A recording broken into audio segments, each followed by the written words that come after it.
তাহলে আমরা neutral atom, negative charge atom এবং পজিটিভলি চার্জ অ্যাটম সম্পর্কে ধারণা লাভ করলাম। এখানে আরেকটু বিস্তারিত আলোচনা করার চেষ্টা করছি, ওই জিনিসটাই জাস্ট একটু গ্রাফিক্যালি দেখানোর চেষ্টা করছি আরেকটু সুন্দরভাবে। 1 হলো নিউট্রাল অ্যাটম 1, অর্থাৎ এই হলো ইলেকট্রন 6টা, প্রোটন 6টা, নিউট্রন 7টা। নিউট্রনের উপর ভিত্তি করে কোনো কিছু মানে কোনো কেমিক্যাল বা রাসায়নিক প্রপার্টি বা কোনো কিছু হয় না, কাজে নাম্বার অফ নিউট্রন কয়টা আছে সেটা নিয়ে আমাদের কোনো টেনশন নাই, আমাদের কোনো ইস্যু নাই। ইস্যু হলো আমাদের ইলেকট্রন এবং প্রোটন নিয়ে। যদি ইলেকট্রন বেড়ে যায় তাহলে কি নেগেটিভলি আয়োনাইজড হবে, আর যদি ইলেকট্রন কমে যায় তাহলে সেটা পজিটিভলি আয়োনাইজড হবে। কেন হবে সেটাই দেখেন, এখানে ইলেকট্রন কমে গেছে 5টা, মানে কি এই অ্যাটমটা একটা ইলেকট্রন ডোনেট করে দিছে, সো সে কি হলো 5টা হয়ে গেছে। প্রোটন 6টাই আছে, তো পজিটিভ চার্জ 6টা, নেগেটিভ চার্জ 5টা, একটা পজিটিভ চার্জ বেশি আছে, সো এই অ্যাটমটা কি এই পোর্শনটা পজিটিভলি আয়োনাইজড। এখন এখানে আমরা কি দেখলাম, এখানে আমরা দেখতে পাচ্ছি যে ইলেকট্রন 7টা, প্রোটন 6টাই, প্রোটন যা আছে তো তাই, বাট ইলেকট্রন 7টা, অর্থাৎ এই অ্যাটমটা এই মুহূর্তে একটা ইলেকট্রন অন্য কোন অ্যাটম থেকে সে রিসিভ করছে, রিসিভ করার কারণে তার অ্যাটম কয়টা হয়ে গেল, 7টা হয়ে গেছে। যেহেতু ইলেকট্রন 7টা হয়ে যাওয়া মানে কি এই অ্যাটমে এখন 7টা নেগেটিভ চার্জ এবং 6টা পজিটিভ চার্জ আছে, অর্থাৎ একটা নেগেটিভ চার্জ বেশি আছে, সো এই অ্যাটমটা এখন নেগেটিভলি আয়োনাইজড হয়ে গেছে। এটাই আমি দেখানোর চেষ্টা করছি একটু ক্লিয়ারলি। এখানে আরেকটু সহজভাবে এই স্লাইডে আমি যে জিনিসটা দেখানোর চেষ্টা করছি সেটা হলো যে আমরা যে সোলার সেল নিয়ে আলোচনা করতেছি, সেই সোলার সেল মূলত সিলিকন, ফসফরাস এবং বোরন এই 3টা মেটেরিয়ালস দ্বারা তৈরি হয়। এই 3টা মেটেরিয়ালসের ক্ষেত্রে যে ইলেকট্রনের যে আদান প্রদান হয় সেটা কি হয়, অর্থাৎ আমরা মূলত এই স্লাইডের মাধ্যমে সোলারের ভিতরে ঢুকে যাচ্ছে, মানে সোলারের যে কোর্স আমাদের অ্যাকচুয়ালি সেই দিকে আমরা এগিয়ে যাচ্ছি আর কি। সিলিকনের অ্যাটমিক নাম্বার হলো 14। অ্যাটমিক নাম্বার 14 মানে হলো কি প্রোটন 14টা, ইলেকট্রন 14টা। নাম্বার অফ নিউট্রন কম বেশি হতে পারে, নিউট্রনই আমাদের টপিকে আউট অফ টপিক। সো সিলিকনের প্রোটন 14টা, ইলেকট্রন 14টা। এখন এই সিলিকন যদি একটা ইলেকট্রন রিসিভ করে তাহলে তার ইলেকট্রন কয়টা হবে, 15টা। এখন প্রোটন 14টা, ইলেকট্রন 15টা, সো এই সিলিকন অ্যাটমটা কি হবে, নেগেটিভলি আয়োনাইজড হয়ে যাবে। আবার যদি এই সিলিকন কি করে একটা ইলেকট্রন ডোনেট, অর্থাৎ প্রোটন 14টা, ইলেকট্রন 14টা, বাট একটা ইলেকট্রন সে অন্য কোনো একটা অ্যাটমকে দান করে দিছে বা ডোনেট করে দিছে, তাহলে তার ফাইনাল ইলেকট্রন কয়টা হলো, 13টা। ইলেকট্রন 13টা, প্রোটন 14টা, মানে কি একটা পজিটিভ চার্জ বেশি, সো পজিটিভলি আয়োনাইজড। ফসফরাসের ক্ষেত্রে কি হয়, ফসফরাসের অ্যাটমিক নাম্বার হলো 15। অ্যাটমিক নাম্বার 15 মানে 15টা প্রোটন, 15টা ইলেকট্রন। এখন ফসফরাস যদি একটা ইলেকট্রন ডোনেট করে, দান করে দেয় অন্য কোনো অ্যাটম, তাহলে কি হবে, তাহলে তার ইলেকট্রন একটা কমে যাবে। তো ইলেকট্রন কমে গেলে কয়টা হবে, 14টা হবে। তো আগে ছিল 15টা, এখন হয়ে গেল 14টা। তো প্রোটন তো চেঞ্জ হয় না, প্রোটন কয়টা আছে, 14টা আছে, ইলেকট্রন না, প্রোটন 15টা, ইলেকট্রন 14টা। তো ইলেকট্রন একটা কমে গেছে, মানে প্রোটন 15টাই রয়ে গেছে, তার মানে কি এই ফসফরাস অ্যাটমটা পজিটিভলি আয়োনাইজড। এখন আসেন আমরা দেখি বোরনের ক্ষেত্রে কি হয়। বোরনের অ্যাটমিক নাম্বার হলো 5। অ্যাটমিক নাম্বার 5 মানে হলো 5টা প্রোটন, 5টা ইলেকট্রন। এই বোরন যদি একটা ইলেকট্রন রিসিভ করে তাহলে তার ইলেকট্রন কয়টা হয়ে যাবে, 6টা। ইলেকট্রন 6টা, প্রোটন 5টা, কি তাহলে একটা নেগেটিভ চার্জ বেশি। ইলেকট্রন একটা বেশি মানে কি একটা নেগেটিভ চার্জ বেশি, আর একটা নেগেটিভ চার্জ বেশি মানে হলো কি সেটা নেগেটিভলি আয়োনাইজড। এই জিনিসটাই এখানে জাস্ট যোগ বিয়োগের মাধ্যমে একটা ক্যালকুলেশন করে দেখার চেষ্টা করছি আর কি। তো আশা করি আপনারা ইলেকট্রন প্রদান করলে বা ইলেকট্রন রিসিভ করলে যে কিভাবে একটা অ্যাটম পজিটিভলি বা নেগেটিভলি আয়োনাইজড হয় সেই জিনিসটা আমরা আশা করি বুঝতে পেরেছেন। কারণ এই জিনিসটাই, এই যে ইলেকট্রনের আদান প্রদান, এই ইলেকট্রনের আদান প্রদানটাই মূলত সোলারের ক্ষেত্রে ইলেকট্রিসিটি ফ্লো করে, ইলেকট্রিসিটি জেনারেট করে। আমরা যখন সোলার নেক্সট টপিকে আসবো তখন আপনারা একটু বিষয়টা আরো ক্লিয়ার হবেন। এখন আমরা সোলারে, যেটা আমি আগের স্লাইডে বলেছিলাম, সোলারের দিকে এগিয়ে যাচ্ছি আর কি।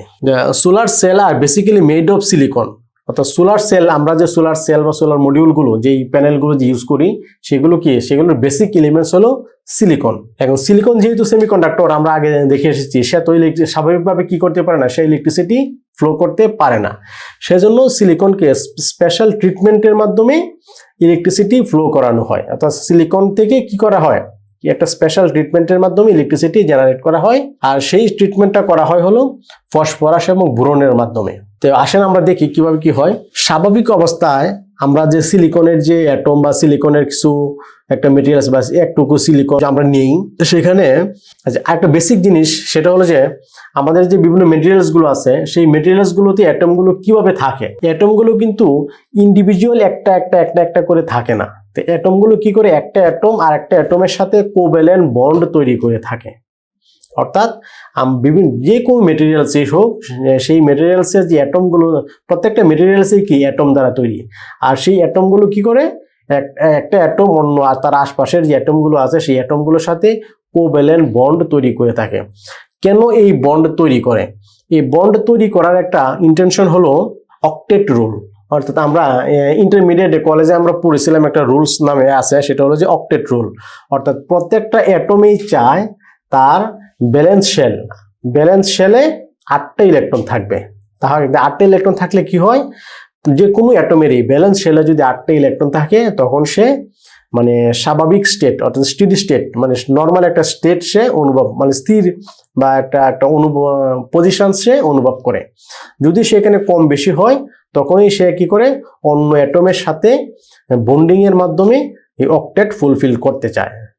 সিলিকনের অ্যাটমিক নাম্বার যদি আমরা দেখি তাহলে কি, প্রথমেই বলে নিই যে সিলিকনের অ্যাটমিক নাম্বার হলো 14। অ্যাটমিক নাম্বার 14 এর মানে হলো এই সিলিকনের নিউক্লিয়াসে 14টা প্রোটন আছে এবং তার যে বাইরের যে শেলগুলো আছে সেই শেলগুলোতে 14টা ইলেকট্রন আছে।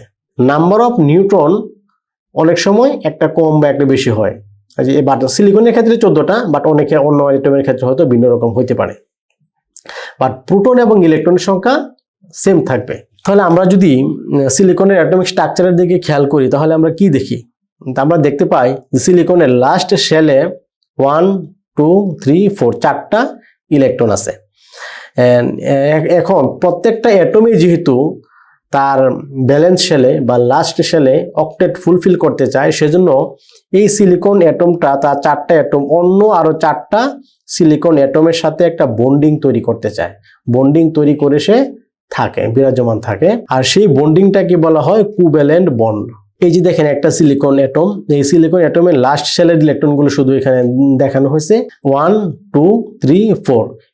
এই সিলিকন অ্যাটমটা তার লাস্ট শেলের 4টা অ্যাটম দ্বারা, এই যেমন এটা আমরা খেয়াল করি, এই সিলিকন অ্যাটমটা তার লাস্ট শেলের যে 4টা ইলেকট্রন 1 2 3 4, এই 4টা ইলেকট্রন অন্য 4টা অ্যাটমের সাথে দেখেন একটা বন্ডিং তৈরি করছে। এই একটা ইলেকট্রন দিচ্ছে, একটা ইলেকট্রন দিচ্ছে, দিয়ে 2টা ইলেকট্রনের একটা বন্ড হয়েছে। এই অ্যাটমের সাথে এই একটা ইলেকট্রন ডোনেট মাধ্যমে একটা বন্ডিং হয়েছে। এখানে কিন্তু এই সিলিকন অ্যাটমটা এই ইলেকট্রন কমপ্লিটলি ডোনেট করে দিছে এরকম না, জাস্ট একটা শেয়ারিং হয়েছে। একই রকম ভাবে এগুলোও একটা শেয়ারিং এর মাধ্যমে হয়েছে। আর এই একটা অ্যাটম যখন অন্য একটা অ্যাটমের সাথে ইলেকট্রন শেয়ারিং এর মাধ্যমে একটা বন্ডিং সৃষ্টি করে, সেই বন্ডিংটাকে বলা হয় কোভ্যালেন্ট বন্ড। আর এখানে ব্যালেন্স ইলেকট্রন ওই যে 4টা ইলেকট্রন লাস্ট শেয়ারে যে 4টা ইলেকট্রন আছে সেটাই মূলত যেখানে দেখানো হয়েছে আর কি, শুধু লাস্ট শেয়ারের ইলেকট্রনগুলো দেখানো হয়েছে। কারণ আরেকটা বিষয়, যে কোনো অ্যাটমেই একটা অ্যাটম যে কোনো মেটেরিয়ালসেরই হোক, একটা অ্যাটম যখন অন্য একটা অ্যাটমের সাথে কোনো ধরনের রাসায়নিক ক্রিয়া বিক্রিয়ায় অংশগ্রহণ করে তখন শুধুমাত্র লাস্ট শেলের যে ইলেকট্রনগুলো থাকে সেগুলি অংশগ্রহণ করে। অর্থাৎ এই সিলিকনের লাস্ট শেলে 4টা আছে, এজন্য এই লাস্ট শেলে 4টাই কি অন্য 4টার সাথে বন্ডিং তৈরি করছে। বাট ভিতরের যে ইলেকট্রনগুলো আছে এগুলো অন্য কোনো অ্যাটমের সাথে কোনো ধরনের বন্ডিংয়ে জড়ায় না। তাহলে আমরা এখানে বুঝতে পারলাম যে সিলিকনের যে স্ট্রাকচার বা সিলিকনের যে ক্রিস্টাল, অর্থাৎ আমরা যদি সিলিকনের একটা ক্রিস্টাল নিই তাহলে সেই ক্রিস্টালটাতে কি পাবো, সেখানে আমরা পাবো যে ওই ক্রিস্টালে যতগুলো সিলিকনের অ্যাটম আছে প্রত্যেকটা অ্যাটমেই কি অন্য তার পাশের আরো অ্যাটমগুলোর সাথে কোভ্যালেন্ট বন্ডিং এর মাধ্যমে অক্টেট ফুলফিল করে স্বাভাবিক অবস্থায় বিরাজমান আছে। এখন আমরা সিলিকনের অ্যাটমিক স্ট্রাকচার নিয়ে মোটামুটি বিস্তারিত আলোচনা করার চেষ্টা করছি। এখন আমরা সিলিকনের সাথে যে ফসফরাস এবং বোরন ইম্পিউরিটি বা ডোপিং হিসেবে ইউজ হয়, সেই ডোপিং হিসেবে ইউজ হয় কেন ফসফরাস এবং বোরন ইউজ হয় এবং কি কারণে, তাদের একটি অ্যাটমিক স্ট্রাকচার নিয়েও একটু আলোচনা করি। এটা হলো বোরন। বোরনের অ্যাটমিক নাম্বার হলো 5। বোরনের অ্যাটমিক নাম্বার 5, তার মানে হলো বোরনের নিউক্লিয়াসে 5টা প্রোটন এবং শেলগুলোতে 5টা ইলেকট্রন আছে। আর নিউট্রন 6টা আছে, এটা নিউট্রন একটু কম বেশি হয়, 6টা আছে, বাট প্রোটন এবং ইলেকট্রন সমান হয়। তো বোরনের এই ফার্স্ট শেলে আছে 2টা এবং লাস্ট সেকেন্ড শেল বা ব্যালেন্স শেল। এক্ষেত্রে দেখেন বোরনের শেলেই আছে 2টা, ইলেকট্রনের জন্য কয়টা শেল? 2টা। 2টাই হোক, 3টা, 4টা, 5টা, যাই হোক, লাস্ট শেলটাকে আমরা কি বলবো? Balance shell. আর ব্যালেন্স শেলের যে ইলেকট্রনগুলো থাকবে সেগুলোকে আমরা বলবো ব্যালেন্স ইলেকট্রন। তাহলে বোরনের ব্যালেন্স ইলেকট্রন কয়টা? 1, 2, 3। একই রকম ভাবে ফসফরাসের অ্যাটমিক নাম্বার হলো 15। ফসফরাসের অ্যাটমিক নাম্বার 15 মানে হলো ফসফরাসে 15টি, নিউক্লিয়াসে 15টা প্রোটন এবং তার যে বিভিন্ন শেল, ইলেকট্রনের জন্য যে শেলগুলো আছে সেই শেলগুলোতে 15টা ইলেকট্রন আছে। তো 15টা ইলেকট্রন যদি থাকে তাহলে আমরা দেখি যে প্রথম শেলে আছে 2টা, পরবর্তী শেলে আছে 8টা, লাস্ট শেলে আছে কয়টা? 5টা। 1, 2, 3, 4, 5। অর্থাৎ ফসফরাসের লাস্ট শেলে 5টা ইলেকট্রন আছে। সেটাকে আমরা এভাবে বলতে পারি যে ফসফরাসের ব্যালেন্স শেলে 5টা ইলেকট্রন বা 5টা ব্যালেন্স ইলেকট্রন আছে। তাহলে বোরনের ব্যালেন্স শেলে আছে 3টা, ফসফরাসের ব্যালেন্স শেলে আছে 5টা ইলেকট্রন, আর সিলিকনে আমরা দেখেছিলাম 4টা। এখন আসেন আমরা সোলার সেল। এখন আমরা কি করব? ওই যে সিলিকনের অ্যাটমিক স্ট্রাকচার জানলাম, বোরনের স্ট্রাকচার জানলাম, ফসফরাসের স্ট্রাকচার জানলাম। এখন আমরা সোলার সেল কিভাবে তৈরি করে সে সম্পর্কেও বিস্তারিত জানবো ইনশাল্লাহ। এই পিকচারটা আমরা একটু খেয়াল করি। সিলিকন ক্রিস্টালে কি হয়? সিলিকন ক্রিস্টালে সিলিকনের অ্যাটমগুলো কি হয়? একটা আরেকটার সাথে এরকম কোভ্যালেন্ট বন্ডিং এর মাধ্যমে তৈরি করা থাকে। এখন যে ফসফরাস এবং বোরন আমরা যেটা বলছি এখানে ডোপিং হিসেবে ইউজ হয় মানে কি? ইউজ হয় মানে হলো সিলিকনের কিছু ক্রিস্টাল বা কিছু ক্রিস্টাল নিয়ে ওখানে ফসফরাসের কিছু অ্যাটম দেওয়া হয়। একই রকম ভাবে সিলিকন অন্য একটা প্লেটে, মানে একটা এক্সাম্পল হিসেবে বলি, একটা প্লেটে মনে করেন সিলিকনের একটা ক্রিস্টাল নিলাম, নিয়ে সেখানে ফসফরাসের কিছু অ্যাটম অ্যাড করে দিলাম, এটাকেই বলা হয় ডোপিং। আবার অন্য একটা প্লেটে সিলিকনের কিছু ক্রিস্টাল নিলাম, নিয়ে সেখানে কি করলাম? বোরনের অ্যাটম ঢেলে দিলাম, আর এটি হলো কি? বোরনের, এটা কি বলা হয়? ডোপিং। তাহলে কি আমরা 2টা প্লেট নিলাম, একটা প্লেটে প্রথমে সিলিকনের ক্রিস্টাল, সেখানে আমরা ফসফরাস দিলাম, আর একটা প্লেটে প্রথমে আমরা নিলাম সিলিকনের ক্রিস্টাল, তারপর আমরা সেটাকে দিলাম বোরনের অ্যাটম। তাহলে কি হয় আমরা দেখি একটু। এই যে দেখেন এই স্লাইডটাতে সিলিকন সিলিকন সিলিকন সিলিকন, সেখানে আমরা কি করলাম? ফসফরাস দিয়ে দিলাম। তো এখন যেহেতু এখানে সিলিকনের অলরেডি ক্রিস্টাল আছে, সেখানে আমরা কিছু ফসফরাস দিলাম। এখন কি হবে? আগে যে সিলিকন সিলিকন কোভ্যালেন্ট বন্ডগুলো ছিল, সেই বন্ডগুলো কিছু ভেঙে এখন কি হবে? ফসফরাসের সাথে আবার নতুন করে কিছু কোভ্যালেন্ট বন্ড তৈরি হবে। ইতিপূর্বে দেখে এসেছি যে ফসফরাসের বাইরের শেলে কয়টা ইলেকট্রন আছে? 5টা, আর সিলিকনের আছে 4টা। তো এই যে দেখেন ফসফরাস একটা ইলেকট্রন দিল এখানে, আর সিলিকন দিল একটা ফসফরাস একটা সিলিকন, একটা ফসফরাস একটা সিলিকন, একটা ফসফরাস একটা সিলিকন। একই রকম ভাবে তাহলে কি হলো? 4টা সিলিকনের অ্যাটম থেকে 4টা ইলেকট্রন আসলো, আর ফসফরাস দিল 4টা, দেয়া কি হলো? 8টা। 4 জোড়া 4টা কোভ্যালেন্ট বন্ড মানে কি? 8টা ইলেকট্রনের একটা বন্ডিং হলো। এখন এই ফসফরাসের তো ব্যালেন্স শেল ইলেকট্রন আছে 5টা। আমরা কিন্তু এই স্লাইডটাতে দেখে এসেছি যে ফসফরাসের ব্যালেন্স শেল ইলেকট্রন আছে কয়টা? এই যে 2টা, 3টা, 4টা, 5টা। এখন এই ফসফরাস তার আশপাশের 4টা সিলিকনের সাথে কোভ্যালেন্ট বন্ড তৈরি করলো, 4টা ইলেকট্রনের মাধ্যমে আশপাশের 4টার সাথে কোভ্যালেন্ট বন্ডিং তৈরি করলো। বাট তার কিন্তু আরেকটা আছে। এখন এই যে তার আরেকটা আছে, সেই এইটা দ্বারা আসে তার এখানে স্পেয়ার থেকে যায়, অর্থাৎ এই ইলেকট্রনটা দেয়া অন্য কোনো সিলিকনের সাথে কি করতে পারে না? সে বন্ডিং তৈরি করতে পারে না। এই একটা যেহেতু বেশি আছে তার, এই জন্য সে এটা দ্বারা আর কি অন্য কোনো ইলেকট্রনের সাথে, অন্য কোনো সিলিকন অ্যাটমের সাথে বন্ডিং তৈরি করতে পারে না, এবং সেই ইলেকট্রনটা এখানে এই যে দেখেন ফ্রি ইলেকট্রন, অর্থাৎ ফ্রি ইলেকট্রন হিসেবে এখানে এটা থেকে যায়। তাহলে আমরা যে প্লেটটাতে প্রথমে সিলিকনের ক্রিস্টাল নিয়েছিলাম, তারপর ফসফরাসের অ্যাটম ঢেলে দিয়েছিলাম, নিয়ে সেখানে আমরা ফসফরাসের অ্যাটম দেওয়ার পরে যে নতুন যে সিস্টেম, নতুন যে আবার নতুন করে যে বন্ডিংগুলো রিঅ্যারেঞ্জ হবে, সেখানে কি হবে? সেখানে প্রত্যেকটা ফসফরাসের অ্যাটমের সাথে একটা করে ফ্রি ইলেকট্রন থাকবে, যে ইলেকট্রনটা কোনো বন্ডিং অংশগ্রহণ করে নাই। একটা করে ফ্রি ইলেকট্রন থাকবে, কোনো বন্ডিংয়ে অংশগ্রহণ করে নাই যেটা। এই যে নতুন একটা সিস্টেম হলো, যে আগে ছিল শুধু সিলিকন সিলিকন বন্ডিং, এখন কি সিলিকনের সাথে ফসফরাসেরও একটা বন্ডিং তৈরি হয়েছে। এই জন্য তাহলে এটা নতুন একটা মেটেরিয়ালস, নতুন একটা সিস্টেম দাঁড়াইলো।